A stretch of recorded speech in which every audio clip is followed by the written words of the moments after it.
বাবা মাতার গাম পায়ে ফেলাইয়া টাকা রোজগার কইরা আমার মুখের খাবার তুইলা দিছে। রুই মাছের টুকরাটা খাওয়ার জন্য আমার বাবা প্লেটে নিয়েছে। এমনি সময় আমি বাবার প্লেট থেকে মাছ টুকরা নিয়ে নিজেকে ফেলেছি। বাবা কোনো প্রতিবাদ করে নাই। বাবা তুই খা, মানুষের মতো মানুষ হ। কারণ বাবারও তো বড় আশা, এই সন্তান যখন বড় হবে, টাকা রুজি করবে, বিদেশ যাবে, লক্ষ লক্ষ টাকার মালিক হবে। আমি বাবা যখন অসুস্থ হয়ে যাব, আমি বাবার সেবা যত্ন আমার এই সন্তান করবে। ঠিক কিনা জোরে কর। বড় দুঃখ এবং পরিতাপের বিষয়, আজকে সন্তান মাকে চিনে না, আজকে সন্তান বাবাকে চিনে না। যেই সন্তান মা বাবার মনে আঘাত দিবা, খোদার কসম, খোদার কসম, আল্লাহ মা বাবার ব্যাপারে এত শক্ত কথা বলেছেন, ওয়াকাযা রাব্বুকা আল্লা তা'বুদু ইল্লা ইয়্যাহু ওয়া বিল ওয়ালিদাইনি ইহসানা। আল্লাহ পীরের ইহসান করার জন্য বলে নাই, দুনিয়ার কোন মানুষের ইহসান করার জন্য বলে নাই। আল্লাহ বলছেন তোমার মা বাবা যদি জিন্দা থাকে, তাদের প্রতি ইহসান করো, দয়া করো, মায়া করো। এমন ব্যবহার করবে না যেই ব্যবহারের দ্বারা বাবা আর মা শব্দ ব্যবহার কইরা তোমার জন্য বদদোয়া দেয়। কিসির বাবা, আমি ইমাম সাহেব মাদ্রাসায় আমার সন্তান গুলাকে পড়াইয়া আমি ঠকি নাই। ঠিক কিনা জোরে কর। আমার ভাইরা আল্লাহর ফজলে করবে, আমার মা ধন্য, আমার বাবা ধন্য। প্রত্যেকটা মুহূর্তে বাবা মার জন্য দোয়া করি। আমার বাবা 13 সালে দুনিয়া থেকে বিদায় হয়ে গেছে, মা আমার কাছে আছে। আমি নদী ভাঙ্গা, 5 ভাই 1 ভাইয়ের 1 তিল জমিন নাই। আমি যখন নাকি নোয়াখালীতে আসি, আমার মাকে নিয়ে আসি। আমি মসজিদে চাকরি করি, আমার মা কোথায় থাকবে? আমি মার জন্য একটা তৎকালীন যুগে বাসা ভাড়া করি। এক মুহূর্তের জন্য মাকে আমি কোথায়ও দেই না। আমার মা হয়তো কষ্ট পাবে, আমার মা হয়তো ওষুধ পাবে না, আমার মা হয়তো একবেলা উপবাস থাকবে। এই জন্য আমি ছাত্র জমানা থেকে বড় কোরবানি স্বীকার কইরা আমি আমার মাকে খেদমত করতেছি। আল্লাহ তুমি আমার মাকে সুস্থতার সাথে নেক হায়াত বাড়াইয়া দাও। আয় আল্লাহ, এই মজলিসে আমার মতো হতভাগা যারা বাবাকে হারাইয়া ফেলেছে, আল্লাহ ওই প্রত্যেক বাবার কবরকে জান্নাতের বাগান বানাইয়া দাও। আয় আল্লাহ, যাদের মা জীবিত আছে, আল্লাহ প্রত্যেকের মাকে ছায়াতে তৈবা দান করা। আর যাদের মা দুনিয়ার থেকে বিদায় হয়ে গেছে, আল্লাহ প্রত্যেকের মার কবরকে জান্নাতের বাগান বানাইয়া দাও। জোরে বলো আমিন।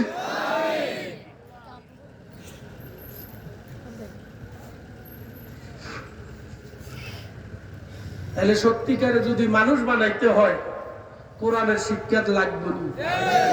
কথা কম লাগবে না। যদি কোরআনের শিক্ষা না দিতে পারেন, ধর্মীয় শিক্ষা না দিতে পারেন, ধর্মীয় অনুশোচনা আপনার সন্তানকে যদি দিতে না পারেন, বাবা হিসাবে আপনি সন্তানকে জবাই করে দিচ্ছেন। ঠিক না ঠিক? খবর নিয়ে দেখবেন এই দেশের কোটিপতি তার বাবারে বৃদ্ধাশ্রমে রাখছে। কারণ হেতো আমি বাস, হেতুই আমি বাস, কালকে খেদমত করবো। হেতুই অফিস করে, হেতেও অফিস করে। বুড়িয়ার হয়েছে বিগত, বুড়িয়ার এখন লই বিরাট ফোজা। তো বুড়িয়ার ফোজা টোজা সহকারে ঢাকা বৃদ্ধাশ্রমে। ঠিক না ঠিক? এজন্য কোরআনের আলেম হওয়া তো ব্যাকের পক্ষে সম্ভব নয়, কোরআনের তাফসীর বুঝা সবার পক্ষে সম্ভব নয়। এজন্য নবীজি বলেন, কোরআনের সুপারিশ, কোরআনের মহাব্বত, কোরআনের শিক্ষার আজমত যদি চাইতে হয় 4টা কাজ করতে হইব। কয়টা বলেন? কোরআনের ছোঁয়া পাওয়ার জন্য, কোরআনের সুপারিশ পাওয়ার জন্য, কোরআনের মহাব্বত পাওয়ার জন্য, কোরআনের সাথে সম্পর্ক রাখার জন্য 4 জিনিস।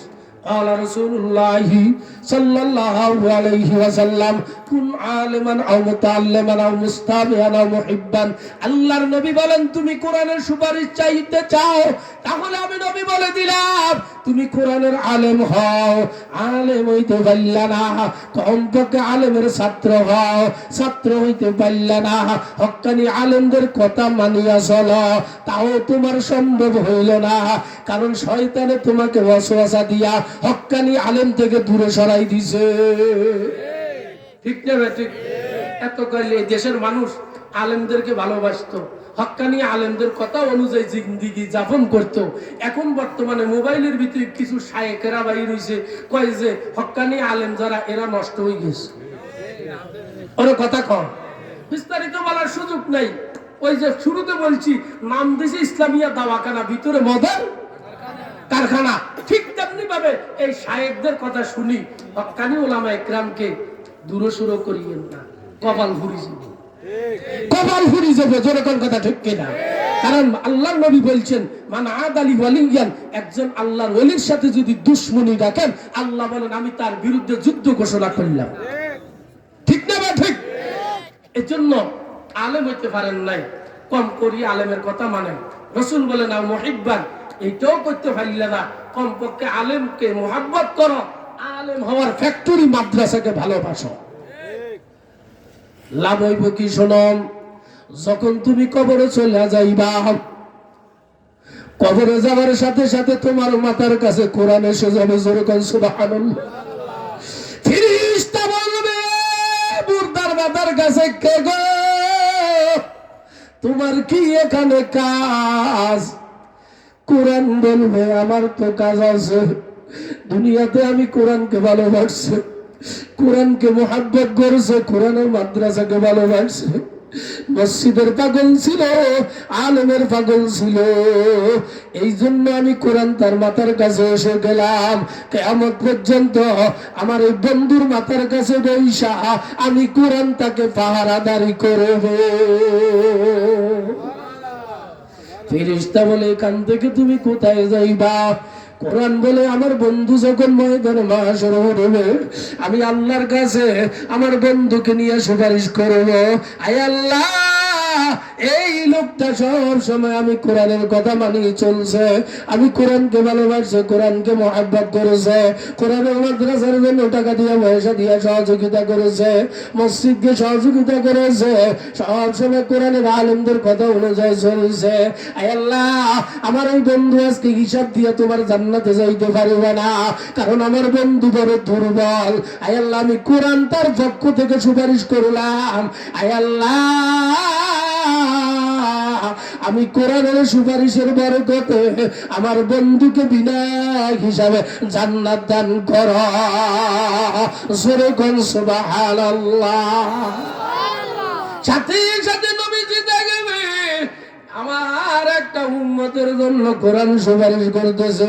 নবী দৌড়াইয়া আমার আল্লাহু আকবার, আমার নবী দয়ার নবী মায়ার নবী যেই লোকটার ব্যাপারে কোরআন সুপারিশ করলো, ওই লোকটাকে নবীজি দৌড়াইয়া বুকের মধ্যে নিয়ে বলবে আয় আয়, আমার যেই কোরআনের জন্য আমি নবী কষ্ট করলাম, ওহুদের জমিনের মধ্যে দান দান মোবারক শহীদ করলাম, তায়েফের জমিনের মধ্যে কাফেরের হাতে মারি খাইলাম, যেই কোরআনকে বাস্তবায়নের জন্য আমি নবী মক্কা ছেড়ে মদিনায় গেলাম, যেই কোরআনের জন্য আমি কাফেরের গালি শুনলাম, যেই কোরআনের জন্য আমি নবী দুঃখে দুঃখে কষ্ট স্বীকার করলাম।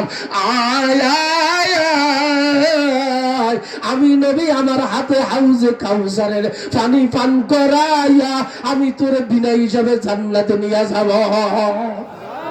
বুখারী শরীফের বর্ণনার মধ্যে আছে আল্লাহর নবীর হাত থেকে কিয়ামতের ময়দানে যারা এক গ্লাস হাউজে কাউসারে পানি পান করবা 50,000 বছর পর্যন্ত পানির পিপাসা লাগবে না।